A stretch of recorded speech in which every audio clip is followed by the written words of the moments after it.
Here and here we go. Ladies and gentlemen, thank you so much for joining us this edition of Leak Project. I'm your host, Rex Bear, and we have Gerald Clark with us again. I've had hundreds, literally hundreds of requests to get Gerald back on the show. It's been way too long.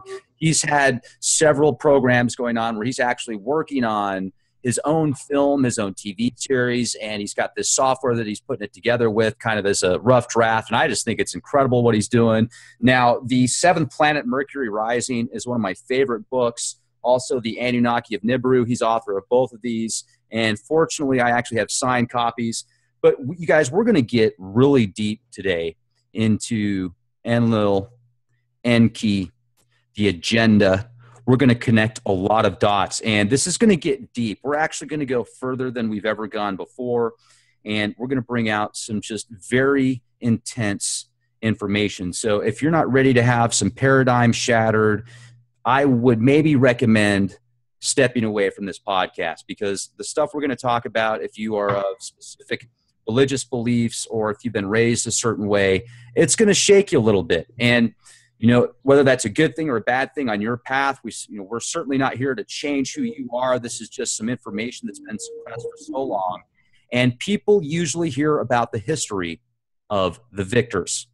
Think about that for a minute. The history that we learn about is from the victors, which means, hey, maybe that information from the past, the natives, the what people would consider shamans or very powerful people of antiquity, their information has been suppressed because it could be very valuable for evolution of consciousness.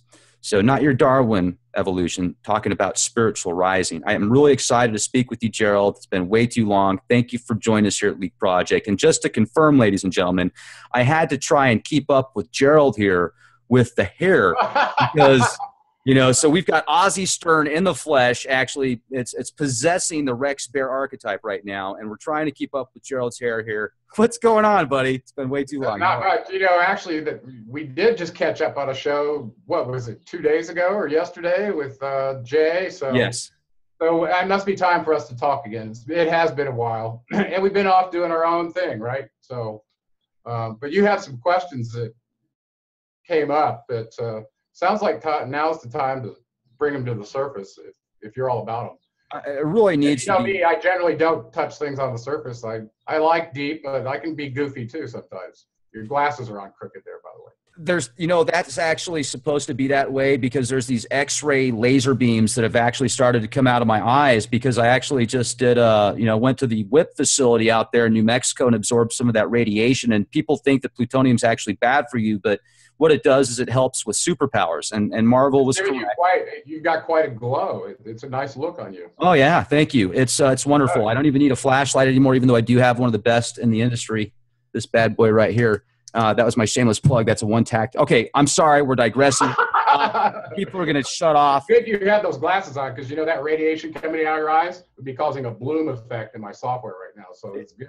It's intense. It really is. I mean, that's why we need supercomputers now, ladies and gentlemen, is to jump off into the quantum fields. But literally, if you go back into, let's jump into the Old Testament. Let's talk about Yahweh. Let's talk about how I feel Yaldabaoth in the Gnostic text is Yahweh. And I used to kind of put more, how do I put this?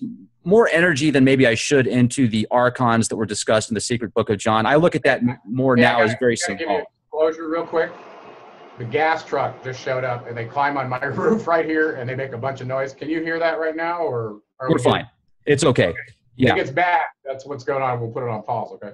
It'll be the archons. We'll just blame it on them. Okay, we'll put it on pause. Yeah. So you have, in my opinion, accurately identified Yahweh, who, if you go way back in the literature, including the Poimander from Hermes, they identified the being who's basically the commander on Earth that's running the hologram like was done in Battlefield Earth, right? John Travolta played the character who was the Demiurgus from the Anunnaki who was running stuff, okay? And treated humans like dirt, right? Well, Enlil is the Demiurgus when you finally connect all the dots. And he was known as Yahweh in the Levant.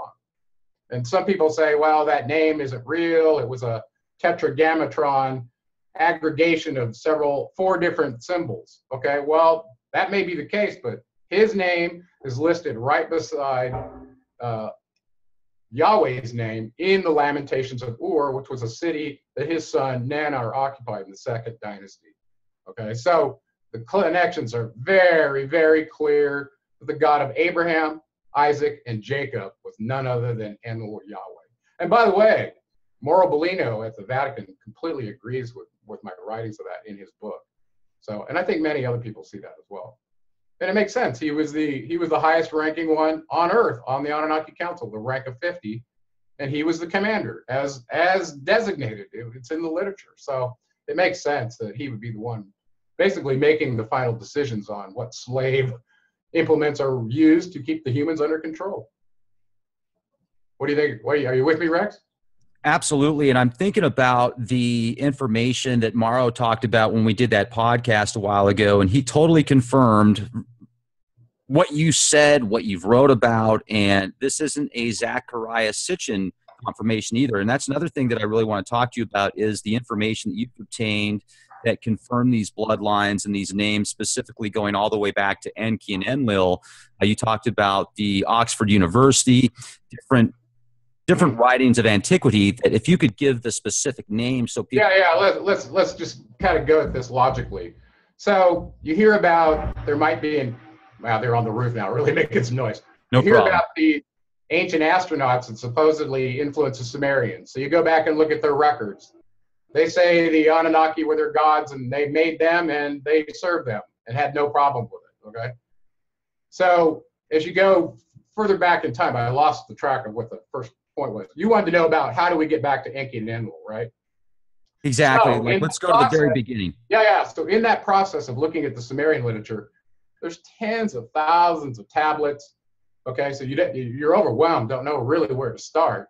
So you kind of focus in on the ones that involve kings and gods because they tell the best story, right? There's all kinds of literature on marriage contracts and you name it, they had it written in wet clay that they dried, okay? I mean, everything, laws, all kinds of stuff. But the stuff that was focused on telling the story of the kings, like what shows up in the Sumerian kings list, and affiliated stories about what happened to each dynasty. Well, this one ruled, and then now it's gone. And in the merry-go-round history of the Sumerian cities. Well, when you dig into that and find out who the players are, there's only three major stories that you need to see that bring those to light. And in the order of priority in which I add credence, going back to the University of Oxford and their records, especially the work done by Stephanie Dawley and her crew. Okay, not that I'm looking to circumvent any work done by Zecharia Sitchin, but I realized he stepped into a quagmire. And, the chopping axe was at the roots of his translation. And that's what always happens in these circumstances. So I didn't want to get mired down in that. So I went directly to the digital sources that were transcribed by digitization, okay? And we have a cuneiform script, uniform code that's published.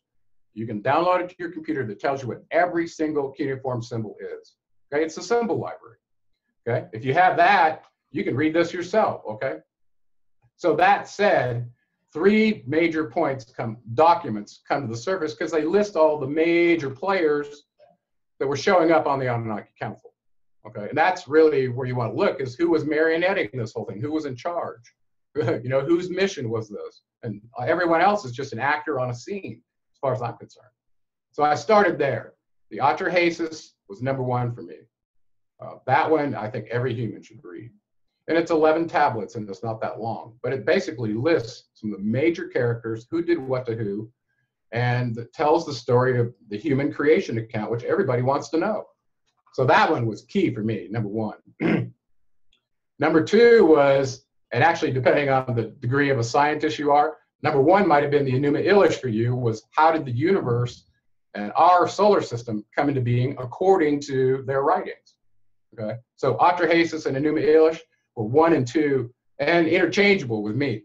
But the Atrahasis trumped that if you were worried about where did I come from and where am I going. Okay, well, and then number 3 I mention oftentimes is the Epic of Gilgamesh, because Gilgamesh was the king of the city of Uruk, which is very close to the city of Ur, which is mentioned in the Lamentations.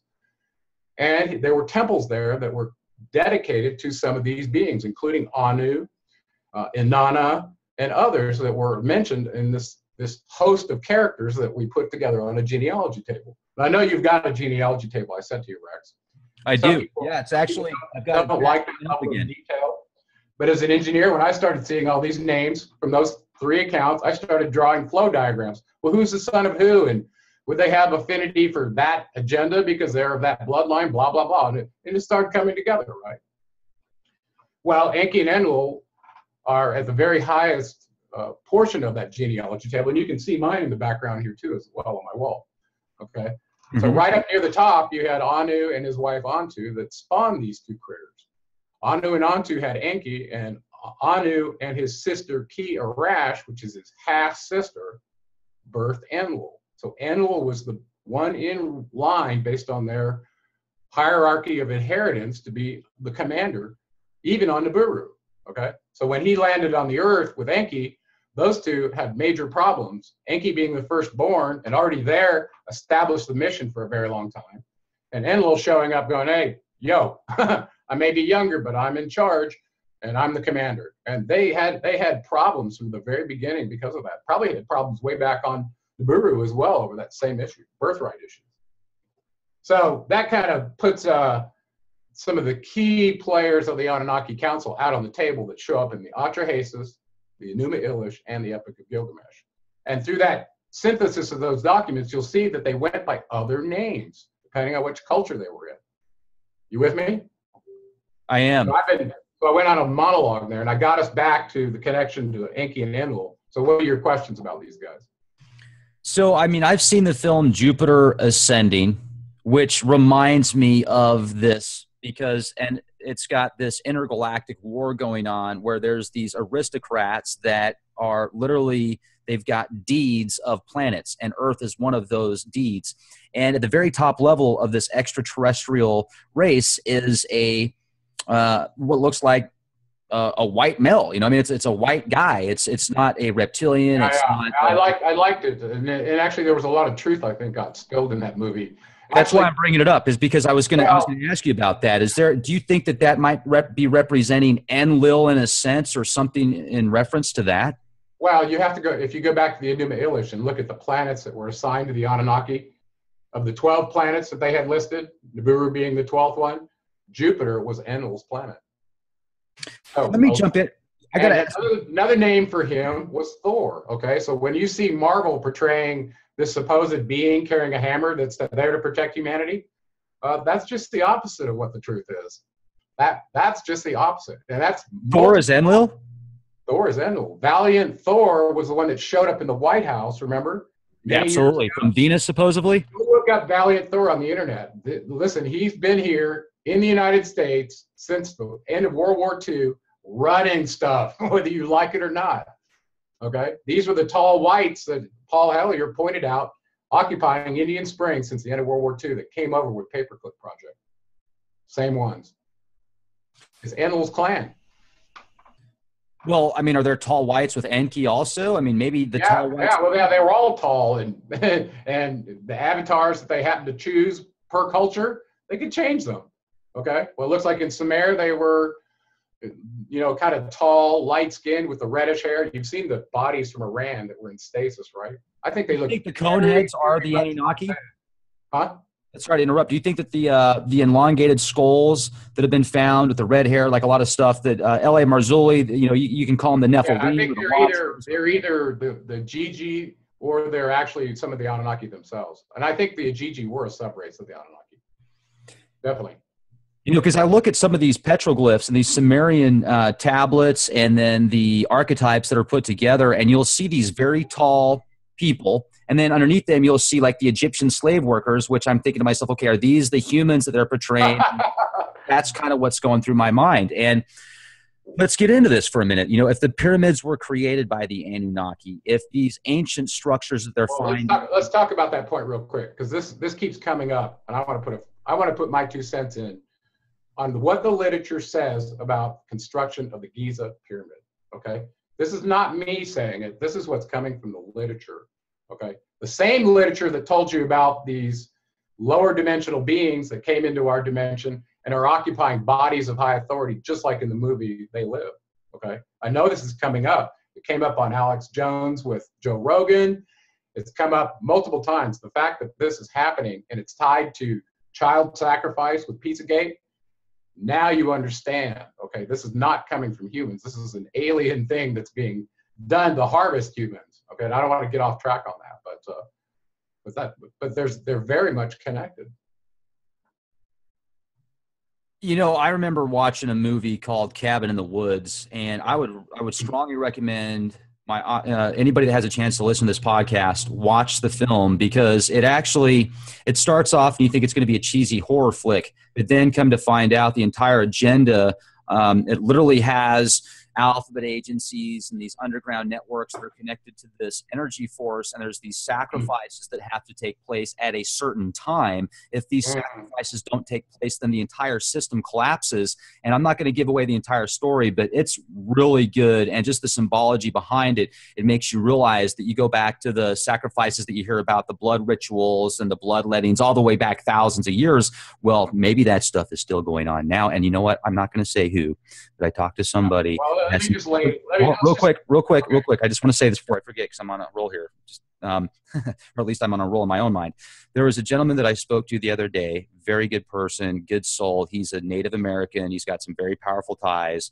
And he was talking about how he sees these different prophecies, and as far as with this specific situation in North Dakota and the pipeline that's going on, he feels that there's these rituals being played out to kind of get that into the hands of the people that profit off of all the petroleum. And he told me about these specific sacrifices that take place in like, for example, if there's a football event going on underneath the stadium, when everybody's above roaring and getting excited about the football game going on, well, maybe there's something sinister like that going on underneath. He told me that, and he didn't give me any specifics, but he said that kind of stuff goes on, and I have no way to clarify that or prove that. It just makes you wonder and think about, my goodness, man, if that kind of stuff is still going on, and they're using those sports and those touchdowns and those specific time frames and the numbers and everything all connected, it really kind of makes you think that there are these entities and archetypes at higher levels that could be doing this intergalactic chess match, kind of like the Masonic symbols are showing the black and white checkerboard. And you've so eloquently put it all together with all the names and stuff. And I just wanted to add that, and I didn't mean to interrupt. Okay, yeah, this is it's kind of a tangent off of the Enki and Enlil clan battles and what's going on. But it is connected, and I want to share with you how the Anunnaki, in my opinion, are connected to the lower dimensional beings that were brought here during the time of Atlantis. Okay, it was described that beings, humans, the Anunnaki's offspring that were occupying Atlantis with them, were power hungry, and they wanted the same kind of potential, clearly, that these higher dimensional beings had, and they did some sort of ritual that involved blood and the rites that were read as according to Thoth. Well, that combination of using the blood and the rites is what allowed them to come forth into this dimension. Well, it turns out the really crazy part is the chemicals that they cause to occur in human blood by torture or extreme experience are exactly what they need. And it looks like adrenaline or noradrenaline or some sort of cortisone that happens during the fight or flight experience, and it seems to be elicited quite easily in children, okay? And they're not polluted with the food and the poisons that we're intentionally getting all through our lives, right? So the kids are a perfect target for them. That blood essence is critical to allowing them to stay in this dimension, okay? So the fact that they're occupying the bodies of high authorities, just like Thoth said, he said they got rid of them for a while, but they would be back. Well, look around you, and you tell me that the attributes of the bodies that are being animated by them, and I'm talking pedophilia, non-human characteristics when it comes to negotiating obvious things like nuclear waste and atomic warfare, they are not on the human frequency. You can see that. And now it all makes sense to me that stuff they talked about in the movie They Live, this is really evidence that they have really done that. And there is a dark, light war, just like you said, with the checkerboard floor from the Masons that's going on for control of these meat hosts in terms of our hive evolution to a higher consciousness. Some want us to evolve and some don't. And they're part of the alignment with the Anunnaki that were I would say, aligned with the Demiurgus, okay? The one that's trying to keep the holographic system in check so that the matrix doesn't get reloaded. That one uses these lower dimensional beings to proxy war, occupy the bodies of the high authority, because he's like, hey, it wasn't me, it was them, right? Same thing we did in Syria, same thing do in Iraq. The Anunnaki use proxy wars, and we're the pawns. And the host for their parasitic energies that they can bring from other dimensions if they want. Not all of them are like that. The Anunnaki are at war, like you said. There are those on the sides of the clan that are aligned with darkness, and they're using humans for absolute fodder, and they have been for a very long time. Then there's a force that, like with Enki and Ninmah and Ningshita, the three that actually had an involvement in creating us in the Ultrahaces, they appear to be trying to intercede on our behalf. If you're watching and you're looking, okay? For instance, why is Ninmah ISIS being smeared with barbarians under the Muslim flag? Who is Allah, okay? But you go back in the record, you find out this was one of Enlil's son, Nanar Sin, who was Allah. Okay, so they're all involved in this big marionetting game going on. How far back does that go? What's that? Time frame. What would be the time frame of that? Allah, his name shows up in the Ultrahaces. Okay, that document I told you about, he was the rebel god, and you have to now look at him and go, was he a hero that had the Gigi miners rise up against Enlil's authority, surrounded his fortress at the Eker Temple? That's where the humans came in, where the Anunnaki said, hey, we got to do something about this uprising. We need a replacement worker. That's where you and I came in. Okay, so Nanar Allah was part of causing that to happen. And he paid severely for it later in time. If you read the Lamentations of Ur, where he and his wife, the queen Ningal, were in the city of Ur when Enlil got agreement from the council, including his father Anu, to nuke the place while they were all there. Payback for leading a rebel miner that messed up his gold acquisition plans as the Demiurgus commander. That's what's going on. Absolutely. Now, so all the religions that are tied in with the Abrahamic religion are under the thumb and the auspices of the control of Enlil, and they always have been. And I'm going to further add insult to injury while I'm talking about religion. If you're doing any rites that involve ritual with blood, you have opened yourself up to the Demiurgus portal so that you can be occupied by his proxy agents from a lower dimension. Welcome to his world, because he will chew you up and spit you out, just like any parasitic host will. Don't do it. Don't do it. I made you sneeze, sorry. That's okay. And your eyes water. Let me ask you this about the blood. That's the hard news that nobody wants to hear, but that's what's going on. Let me ask you this about the blood rituals and stuff, because I've oftentimes wondered about the Christian sacrificing, or not Christian sacrificing, but they're drinking the blood of Christ and they're eating the flesh, you know, and then you've got this whole archetype of God gives his son to be sacrificed for the sins of humans, and supposedly we have free will, yet if we act upon free will and don't follow certain dogmatic agendas according to specific rituals and rites and philosophies and spiritual beliefs, then you're not going to go to a certain heaven, and you're going to have to go spend time in eternal damnation. And you can do anything you want in some of these religions if at the very end you just say, please forgive me so that I can go to heaven. So it just seems like all of this mind control, programming. And it seems like they're like, do as we say, not as we do, because Jesus says it's okay, because this is all through Jesus. And, you know, if you just start to ask yourself these questions, it's like, why? Why? Well, you opened up a can of worms there. You opened up a real can of worms there, because when you really dig in and find out which of the Anunnaki were trying to help us and which of them were looking to use us as fodder, parasitic hosts, and expendable miners, one of them that comes up that had his direct hands on our genes was Enki's son, Ningshita. He was the one that carried the caduceus, right? The intertwined serpents going around a pole. And he carried it all through many cultures, including through Greece and Rome, where he was known as Hermes and Mercury, right? That's why I put him on the front of my book. Hold my book up, okay?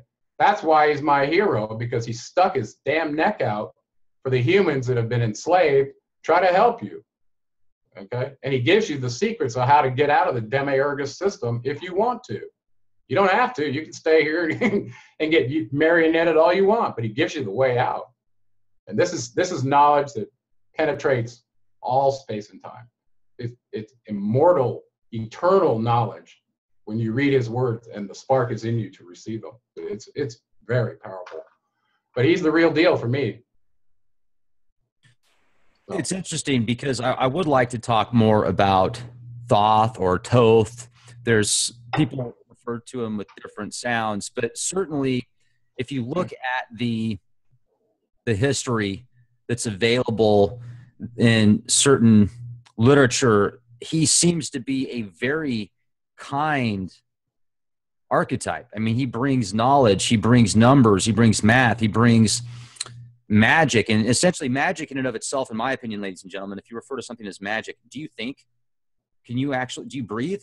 That's magic. You're thinking something in your mind is going to cause a specific reaction. Just the imagination of itself has a huge impact on magic. So just being alive in and of itself, I think, is magical and beautiful and wonderful. And so many people have these different interpretations. Oh, well, magic, that's from Satan. That's from Lucifer. No, it's whatever you want it to be. What is your thought process? What are you doing in daily life? And we have so many opportunities when you read about all these things that we are supposedly not supposed to do, like, for example, mental abilities, like being able to see with the third eye and stuff like that. This guy came on the show the other day and left a comment on the channel saying that the third eye was the stink eye. So if you open your third eye, you got to get anally butt humped. And I was like, see what I mean? It's people like this guy. They're just have no clue and throw people way off. And it was kind of funny. I made a joke about it on the comment section, and thinking about it is that it is funny that people think that way. You know what I mean? I mean, yes, there is sexual practices out there where people do that kind of stuff, and I get it, but that is not the third eye. The third eye is the pineal gland. And that's why there's so much fluoride in the water. That's why there's so many additives in the food. There's so much hocus pocus, magic used against you, ladies and gentlemen, to imprison you in your own minds and your own meat suits. Yeah, there's different teachings about the chakras, and people can look into that.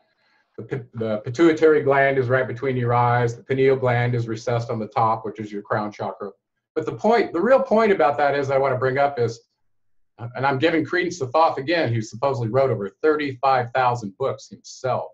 Okay, we only have some of them, but in one of them he talks about in his tablets, he talks about, if you want to understand the truth of reality, then learn to distinguish matter from energy. And in particular, he was talking about you.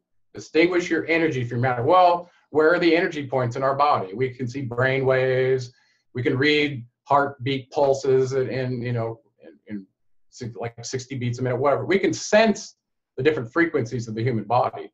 But when you go actually down to the point where light is interacting with your DNA through the chakras and creating different color wavelengths, to me, that's like the bomb. And I know you've looked at Kirlian photography and things like that. I did too. And that was really curious to me, is how much truth is there about a human being, some mixture between energy and matter?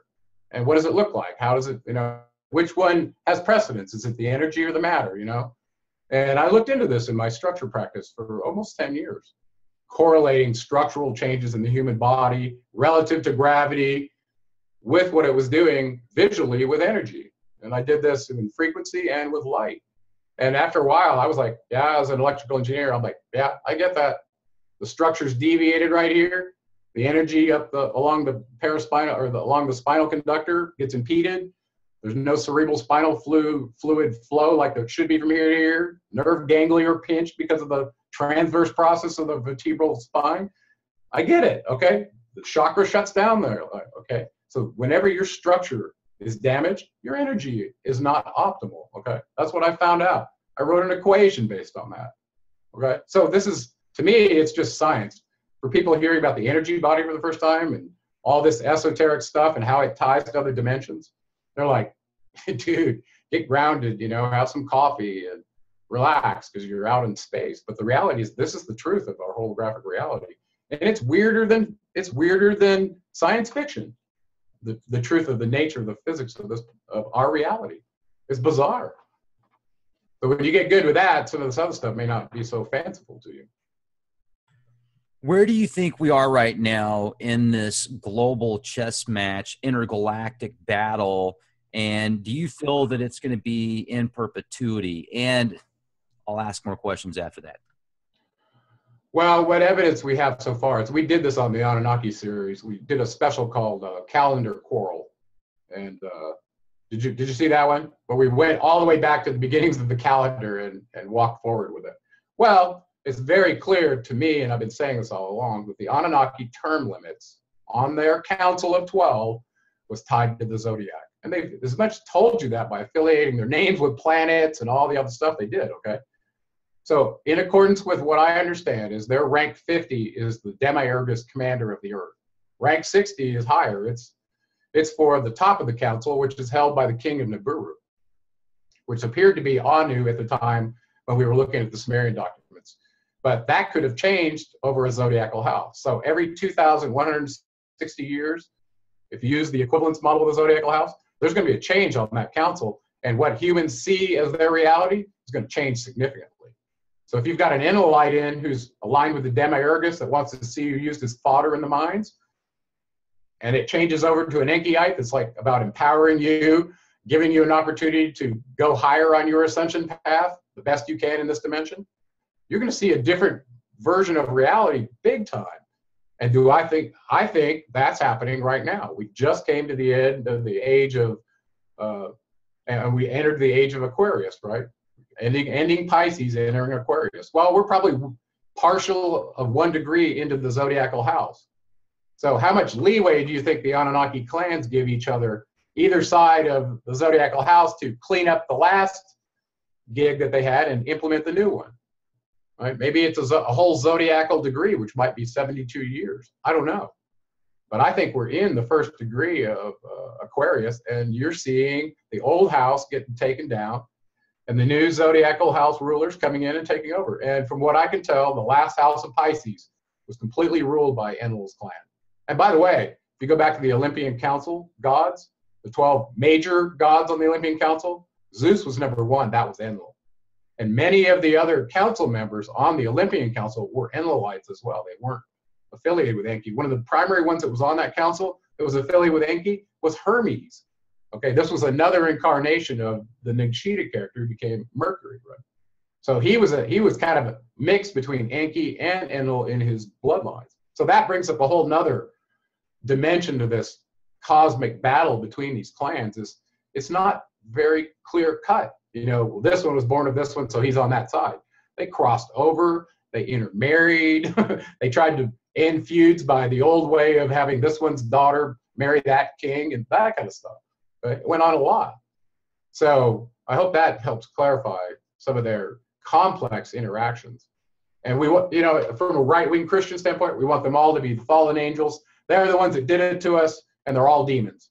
Well, nothing could be further than the truth from that, in my opinion. Let me jump in on that, because what do you feel we were like before our bodies were tampered with here on this planet? I shouldn't say we, because I don't know if I was here before. Well, this is sheer speculation. Who knows? Beyond the last genetic splicing that happened to us, that most people ought to be focused on that one and understanding that one beyond what happened before, because you're an accumulation of all of them, right? Imagine there have been thousands of avatars on this planet that they keep getting iterated based on the environmental circumstances that are occurring on the Earth at that time. Well, the oxygen is pretty high right now, so we can make them really big, right? And they can irradiate the heat from the surface of their skin easier now because their respiratory gases are the right mix. Well, then that decreases, and now you got to have them shorter, right? I mean, this is what happens with gigantism that we clearly saw many thousands of years, millions of years ago. Well, that changed because the oxygen level on the planet changed. So how far back do we go? The best evidence that I've been able to gather is I can go back about 3.5 million years ago to Australopithecus afarensis. Okay, that was Lucy. Can you say that again? Australopithecus afarensis. Okay, that was Lucy that showed up in the museum, even in San Diego. I got to go see her bones. And I was just waking up to the idea of what does evolution really mean? And I was in genetic engineering programs up at UCSD studying, population dynamics and creating, models of the natural selection process. Okay, so it was very much on my mind. kind of my hobby, you might say. So back 3.5 million years ago in South Africa, we found bones, evidence of bipedalism with Lucy. Okay, and there have been many others since then. They found all kinds of pre-hominids, but they mostly had the attributes of Neanderthal and ape. They did not have the attributes of Homo sapiens sapiens until about 220,000 years ago. And we found this out through the genetic Eve and genetic Adam studies that were done by the Smithsonian. I used to work at Cal IT2 at the Atkins Hall at UCSD, where they had the 3D protein lab where you could go through the visualization, all the proteins and all that. Well, the guys that were there were actually the ones that did the genetic study, looking at the mitochondrial DNA decay and also the Y chromosome decay to track back the first Adam and the first Eve. Okay, that was very significant scientific data for me. And they both landed in South Africa about 200,000 years ago. That's when the modern version of us showed up. Well, it just so happened that synced extremely well with the Sumerian account of the Anunnaki being in the Abzu mining gold in South Africa, where we found thousands of mines. Anglo-American Mining Corporation owned many of them when this information first came out. Okay, there were mines in South Africa that were more than 160,000 years old. Explain that. Okay, this is physical, tangible stuff. Okay, and it coincided with what the Anunnaki message was by the Sumerians. They said they had us down, they had people down mining gold in South Africa. Read the Atrahasis account. That's exactly what they said. We were piling up the ore, piling it up for at least a SAR, 3,600 years, minimally.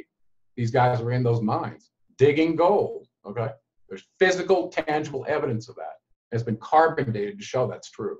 That's hard to walk away from, okay? So now you're in corroboration mode. Well, was what the Sumerians all said, is it all true? Is it all false? Are there any nuggets in there that really stick?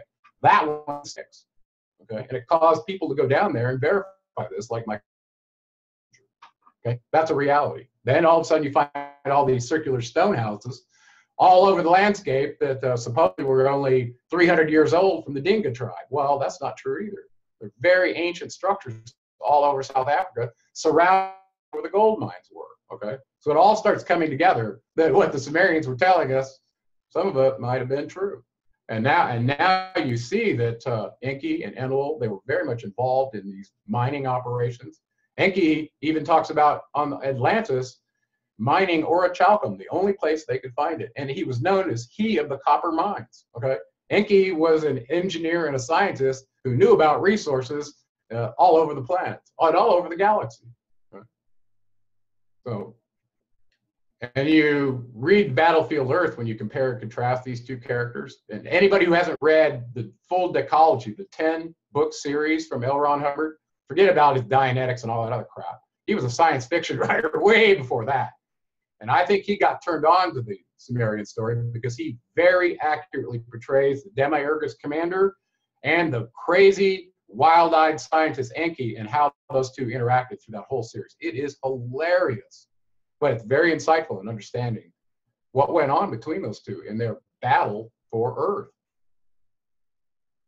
Let me interject on that if I can, because I certainly feel that our history has been tampered with. And I wonder to myself, okay, if we go back 1 million years, 2 million years, were our ancestors more in tune with Mother Nature, with spirit, with source, and able to kind of do astral projection at will, essentially talk to the plants and animals via telepathically, like what is talked about with Michael Mudo Cremo, the guy from Africa that talks about the ancients and stuff like that. And I don't know. And then you kind of look at what you just said is more scientifically approached. I mean, that has more data to it than just imagination and thought process and what people have talked about from generation to generation as passing over stories. So it does make sense, though. I'll bet you there was that give and take, you know, because look at we haven't really genetically changed that much from. Well, now let's finish your last question. So go back about 220,000 years ago, where the Adam and Eve mitochondrial. Sorry about that. He's a tribal chief or shaman down in Africa, and he's done some interviews. But if you go back to that time period with the genetic study and go, okay, what what bipedal hominids were occupying.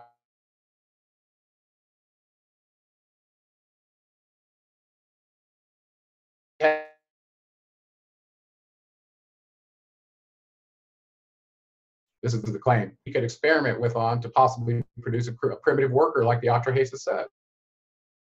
Well, there were several of them. So if you go 400,000 years ago forward, we have now evidence that the Denisovians were found, and they had very much Neanderthal characteristics. Okay, so and we knew the Neanderthal were around at that time, as well as the Cro-Magnon men.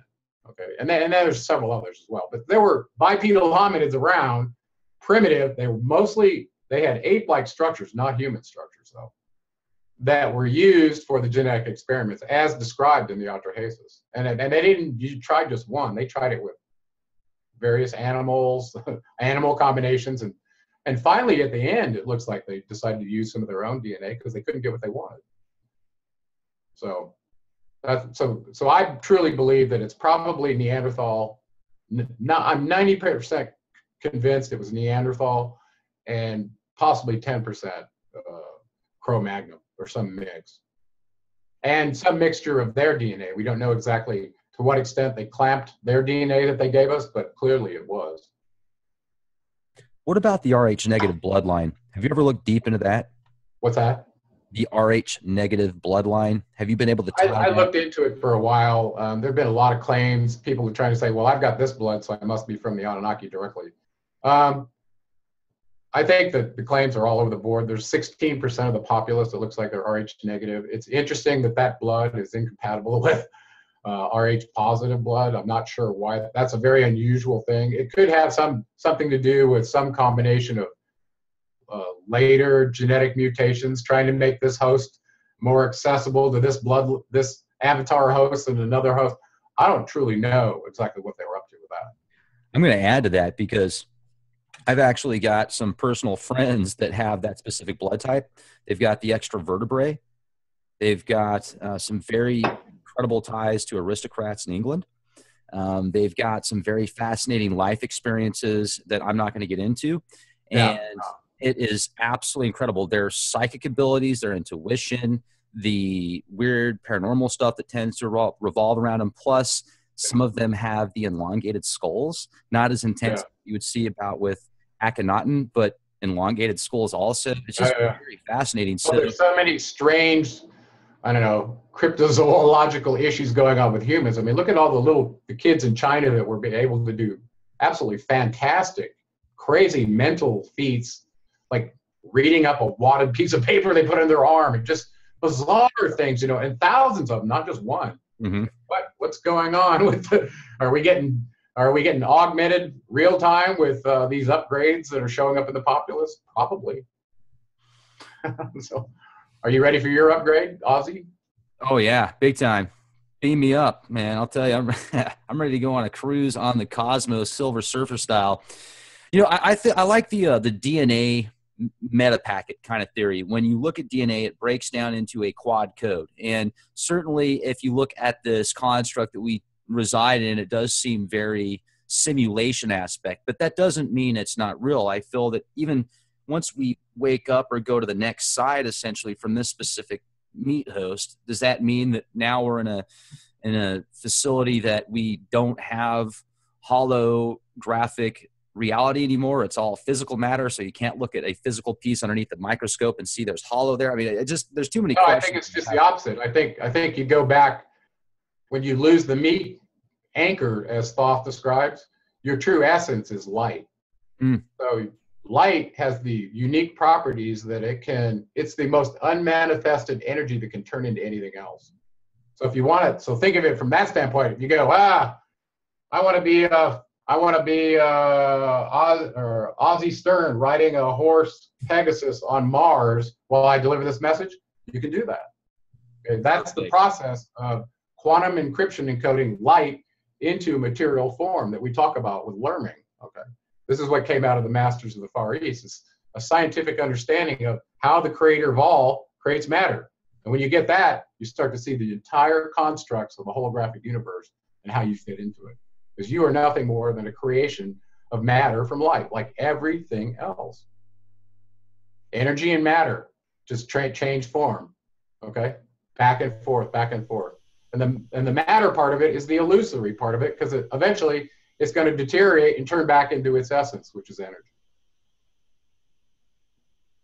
You know, that's a good point. That makes me think of my favorite superhero, Dr. Manhattan. Really? That guy is just awesome. He can, you know, go to Mars. He can stop nuclear wars and be at multiple places at multiple times. And I really appreciated that film because, I mean, it had a ton of Illuminati symbolism in it. It had the Rockefeller Institute at the very beginning, but they were dropping gem after gem after gem of some very occult knowledge. When I say occult, I just mean hidden.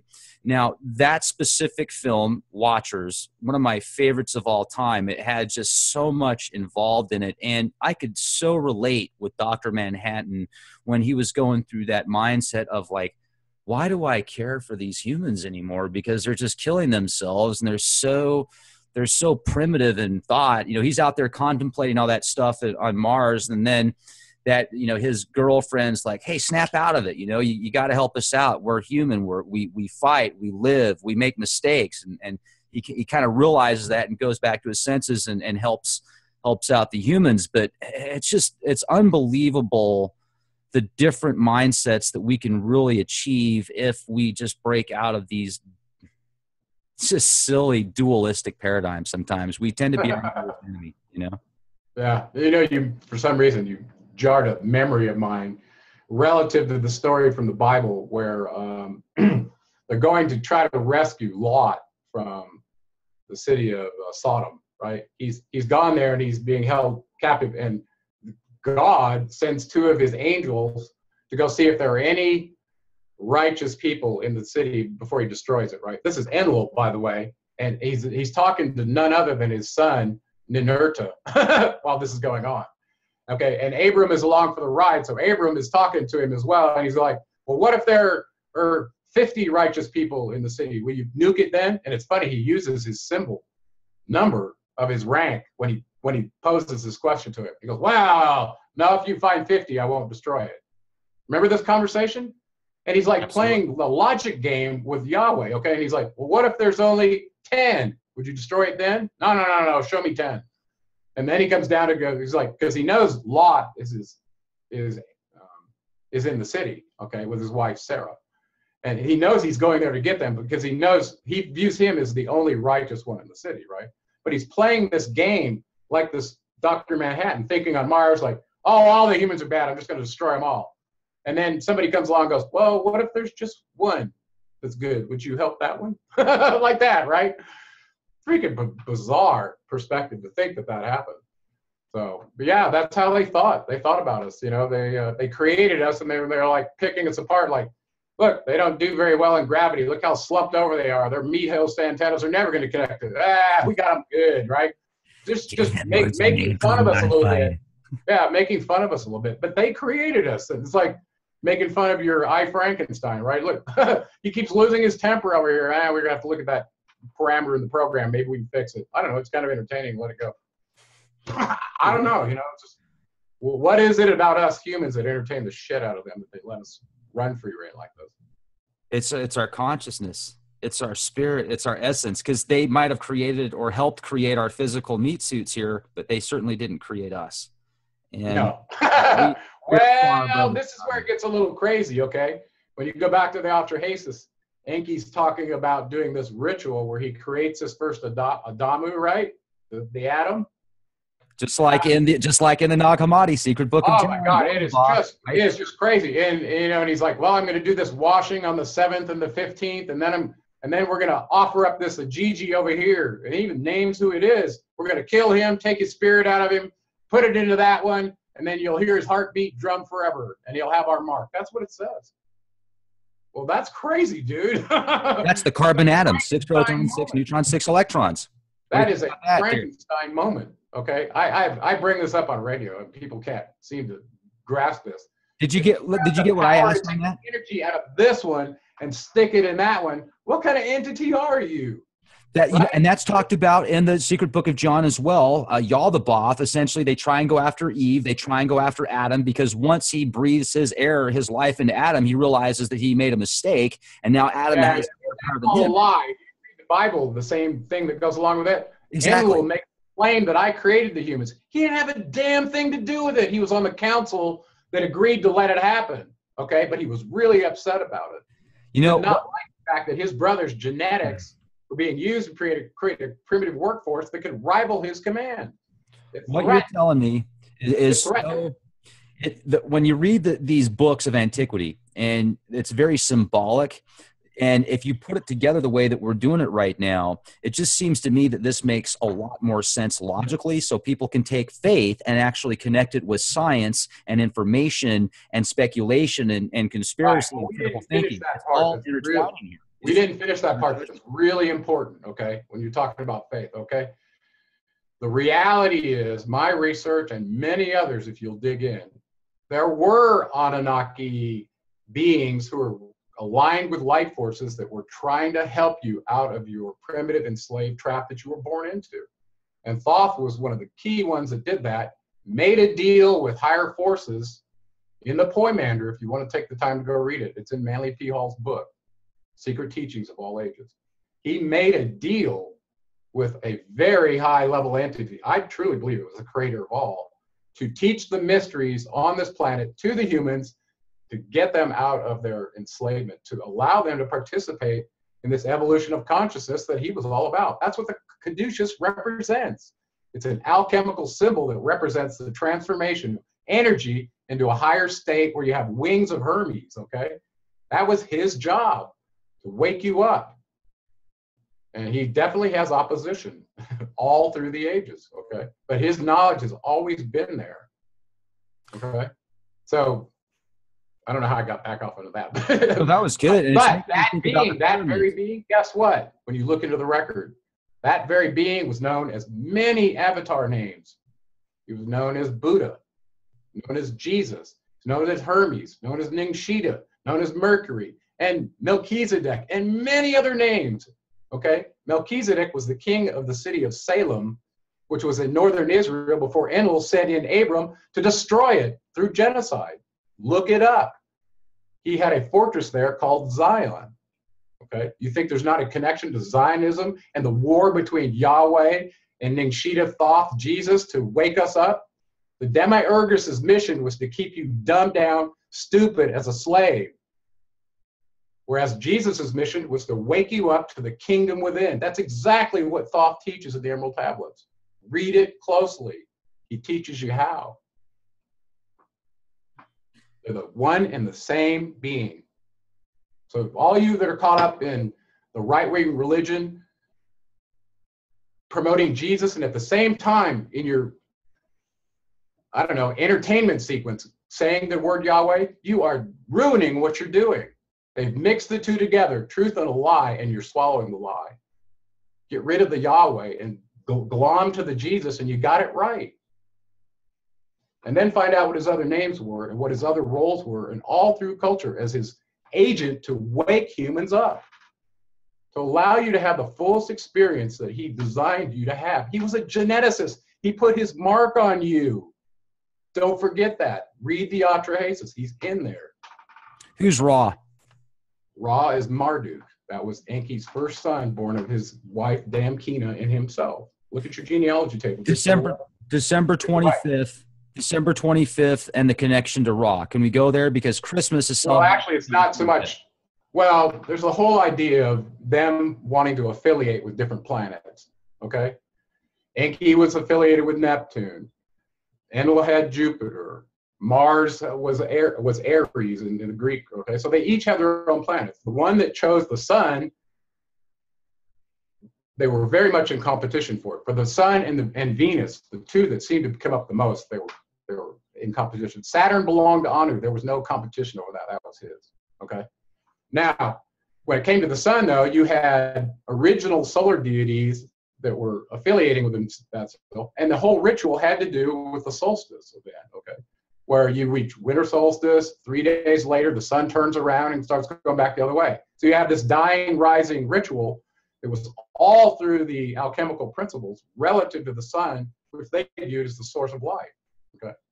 So later on in time in Rome, once Enlil's clan overtook many of the religions and started the Empire of Rome, okay, underneath that, they had a holiday that they used to aggregate the pagans that were following old traditions from Thoth, and they aggregated them under Christian traditions, which was Christmas, around December 25th. Well, the old tradition was from December 21st to the December 23rd, you had 3 days where it reached the solstice, reached the zenith of the, Tropic of Capricorn is in the north and the Cancer is in the south, right? So that's where the sun reaches the furthest most zenith in the south is during the winter solstice. So that'd be the Tropic of Capricorn. Cancer, I'm sorry. Okay, so that's when it's really cold for us. Well, this little period that they had been venerating deities that were affiliated with the sun, that was no good for Constantine. He needed to subsume that under the Christian dogma, which would now have been taken over by the Romans. Okay, so the whole Christian consummation by Constantine completely wiped out the connection to Thoth and Jesus and made him this sacrificial thing. You know, all the idea of sacrifice that came up, this was to get you tied in with these lower dimensional beings so that you were on board with all the events they put on the calendar, which are still there today. Holiday of Saturnia was their Christmas, right? So Saturnia was a veneration of Kronos, who was Anu, but it was conducted in the presence of Apollo. So Apollo was Ninurta, Enlil's son, and he was very much involved with Rome. So there's a deep connection with Apollo wanting to be the sun god in competition with Enki's son Marduk, who also wanted to be Amun-Ra, the sun god in Egypt. Okay, so there's overlap and confusion over which one was the solar deity, but they both were vying for it, and many of them fought over the symbology of a particular planet for their symbol. And two of the ones that come to mind the most for me are Ninmah and Inanna. That's Isis and Hathor. Both fought to have Venus as their symbol. And they did namesake subjugation and the whole thing to try to be the one venerated and affiliated with Venus. So there's a lot of confusion over those two characters because that happened in history. And it even fooled Zechariah Sitchin. Okay. I got to ask a question now that you brought up Zechariah Sitchin. And this was an email that was sent to me, and this is what this person says about Nibiru. On a passing note, the name Nibiru was what the Babylonians called Jupiter. Ancient Egyptians, Neb was their name for Jupiter. In the Sumerian Enuma Elish, Marduk has 50 names. The 50th was, of course, Nibiru. In electrical terms, 1 joule per second times 60 equals 60 joules per minute times 60 minutes equals 1 watt. 60 times 60, 3600. The orbit of Nibiru is a metaphor for a watt. Zechariah Sitchin was a 33rd degree Mason. They love a good metaphor. What is your... just stop there, Rex. That's so much babble. I can't even believe that somebody would say such a thing. Where do we start with that?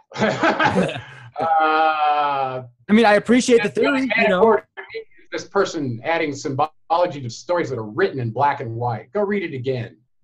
Okay, he's not making metaphors about Jupiter at all. Okay, I have a table of every planet that they named and affiliated in that story in my book. Okay, great. So let's talk about that. Jupiter was not Nibiru. No way, no how. The Atrahasis was #1 for me. That one, I think every human should read. And it's 11 tablets, and it's not that long. But it basically lists some of the major characters, who did what to who, and tells the story of the human creation account, which everybody wants to know. So that one was key for me, #1. #2 was, and actually depending on the degree of a scientist you are, #1 might have been the Enuma Elish for you, was how did the universe and our solar system come into being according to their writings. Okay, so Atrahasis and Enuma Elish were 1 and 2 and interchangeable with me. But the Atrahasis trumped that if you were worried about where did I come from and where am I going, okay? Well, and then #3 I mention oftentimes is the Epic of Gilgamesh, because Gilgamesh was the king of the city of Uruk, which is very close to the city of Ur, which is mentioned in the Lamentations. And there were temples there that were dedicated to some of these beings, including Anu, Inanna, and others that were mentioned in this host of characters that we put together on a genealogy table. And I know you've got a genealogy table I sent to you, Rex. I do. Yeah, it's actually, I've got don't like the level of detail. But as an engineer, when I started seeing all these names from those 3 accounts, I started drawing flow diagrams. Well, who's the son of who? And would they have affinity for that agenda because they're of that bloodline, blah, blah, blah. And it started coming together, right? Well, Enki and Enlil are at the very highest portion of that genealogy table. And you can see mine in the background here too as well on my wall, okay? Mm-hmm. So right up near the top, you had Anu and his wife Antu that spawned these 2 critters. Anu and Antu had Enki, and Anu and his sister Ki Arash, which is his half-sister, birthed Enlil. So Enlil was the one in line based on their hierarchy of inheritance to be the commander, even on Nibiru, okay? So when he landed on the earth with Enki, those 2 had major problems. Enki being the firstborn and already there established the mission for a very long time. And Enlil showing up going, hey, yo, I may be a problem with it, okay? So as you go further back in time, I lost the track of what the first point was. You wanted to know about how do we get back to Enki and Enlil, right? Exactly. So let's go to the very beginning. Yeah. So in that process of looking at the Sumerian literature, there's tens of thousands of tablets. Okay, so you're overwhelmed, don't know really where to start. So you kind of focus in on the ones that involve kings and gods because they tell the best story, right? There's all kinds of literature on marriage contracts and you name it, they had it written in wet clay that they dried, okay? I mean, everything, laws, all kinds of stuff. But the stuff that was focused on telling the story of the kings, like what shows up in the Sumerian kings list, and affiliated stories about what happened to each dynasty. Well, this one ruled, and then now it's gone. And in the merry-go-round history of the Sumerian cities. Well, when you dig into that and find out who the players are, there's only 3 major stories that you need to see that bring those to light. And in the order of priority in which I add credence, going back to the University of Oxford and their records, especially the work done by Stephanie Dawley and her crew. Okay, not that I'm looking to circumvent any work done by Zechariah Sitchin, but I realized he stepped into a quagmire. And, the chopping axe was at the roots of his translation. And that's what always happens in these circumstances. So I didn't want to get mired down in that. So I went directly to the digital sources that were transcribed by digitization, okay? And we have a cuneiform script, uniform code that's published. You can download it to your computer that tells you what every single cuneiform symbol is. Okay, it's a symbol library. Okay, if you have that, you can read this yourself. Okay, so that said, 3 major documents come to the surface because they list all the major players that were showing up on the Anunnaki Council. Okay, and that's really where you want to look, is who was marionetting this whole thing, who was in charge, whose mission was this, and everyone else is just an actor on a scene, as far as I'm concerned. So I started there. Been way too long. Not right. Actually, that we did just catch up on a show. What was it, 2 days ago or yesterday with Jay? So yes. So it must be time for us to talk again. It has been a while, and we've been off doing our own thing, right? So, but you have some questions that came up that sounds like now's the time to bring them to the surface if you're all about them. It really needs to be. Me, I generally don't touch things on the surface. I like deep, but I can be goofy too sometimes. Your glasses are on crooked there, by the way. There's, that's actually supposed to be that way because there's these X-ray laser beams that have actually started to come out of my eyes because I actually just did, went to the WIP facility out there in New Mexico and absorbed some of that radiation. And people think that plutonium is actually bad for you, but what it does is it helps with superpowers. And Marvel was correct. You've got quite a glow. It's a nice look on you. Oh yeah, thank you. It's wonderful. I don't even need a flashlight anymore, even though I do have one of the best in the industry. This bad boy right here. That was my shameless plug. That's a one-tact. Okay, I'm sorry. We're digressing. People are going to shut off. Good you have those glasses on because that radiation coming out of your eyes would be causing a bloom effect in my software right now. So it's good. It's intense. It really is. I mean, that's why we need supercomputers now, ladies and gentlemen, is to jump off into the quantum fields. But literally, if you go back into, let's jump into the Old Testament. Let's talk about Yahweh. Let's talk about how I feel Yaldabaoth in the Gnostic text is Yahweh. And I used to kind of put more, how do I put this? More energy than maybe I should into the archons that were discussed in the secret book of John. I look at that more now as very symbolic. Give you a closure real quick.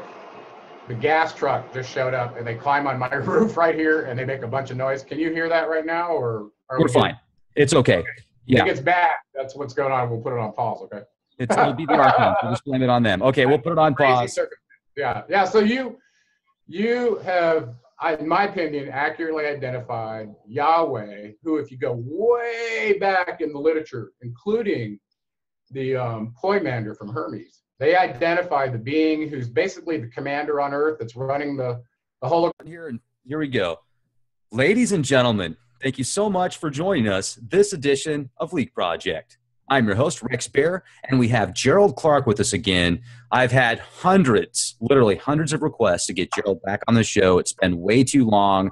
He's had several programs going on where he's actually working on his own film, his own TV series, and he's got this software that he's putting it together with kind of as a rough draft, and I just think it's incredible what he's doing. Now, The Seventh Planet Mercury Rising is one of my favorite books. Also, The Anunnaki of Nibiru, he's author of both of these, and fortunately, I actually have signed copies. But you guys, we're going to get really deep today into Enlil, Enki, the agenda. We're going to connect a lot of dots, and this is going to get deep. We're actually going to go further than we've ever gone before, and we're going to bring out some just very intense information. So if you're not ready to have some paradigm shattered, I would maybe recommend stepping away from this podcast, because the stuff we're going to talk about, if you are of specific religious beliefs or if you've been raised a certain way, it's going to shake you a little bit. And you know, whether that's a good thing or a bad thing on your path, we're certainly not here to change who you are. This is just some information that's been suppressed for so long. And people usually hear about the history of the victors. Think about that for a minute. The history that we learn about is from the victors, which means, hey, maybe that information from the past, the natives, the what people would consider shamans or very powerful people of antiquity, their information has been suppressed because it could be very valuable for evolution of consciousness. So not your Darwin evolution, talking about spiritual rising. I am really excited to speak with you, Gerald. It's been way too long. Thank you for joining us here at Leak Project. And just to confirm, ladies and gentlemen, I had to try and keep up with Gerald here with the hair because, you know, so we've got Ozzy Stern in the flesh. Actually, it's possessing the Rex Bear archetype right now, and we're trying to keep up with Gerald's hair here. What's going on, buddy? Program like was done in Battlefield Earth, right? John Travolta played the character who was the demiurgus from the Anunnaki who was running stuff, okay, and treated humans like dirt, right? Well, Enlil is the demiurgus when you finally connect all the dots, and he was known as Yahweh in the Levant. And some people say, well, that name isn't real. It was a tetragrammaton aggregation of four different symbols. Okay, well, that may be the case, but his name is listed right beside Yahweh's name in the Lamentations of Ur, which was a city that his son Nannar occupied in the second dynasty. Okay, so the connections are very, very clear. The God of Abraham, Isaac, and Jacob was none other than Enlil Yahweh. And by the way, Mauro Biglino at the Vatican completely agrees with my writings of that in his book. So, and I think many other people see that as well. And it makes sense. He was the highest ranking one on Earth on the Anunnaki Council, the rank of 50, and he was the commander as designated. It's in the literature. So it makes sense that he would be the one basically making the final decisions on what slave implements are used to keep the humans under control. What do you think? Are you with me, Rex? Absolutely. And I'm thinking about the information that Mauro talked about when we did that podcast a while ago, and he totally confirmed what you said, what you've wrote about, and this isn't a Zachariah Sitchin confirmation either. And that's another thing that I really want to talk to you about is the information that you've obtained that confirm these bloodlines and these names, specifically going all the way back to Enki and Enlil. You talked about the Oxford University, different different writings of antiquity, that if you could give the specific name so people... Let's just kind of go at this logically. So you hear about, there might be, wow, they're on the roof now, really making some noise.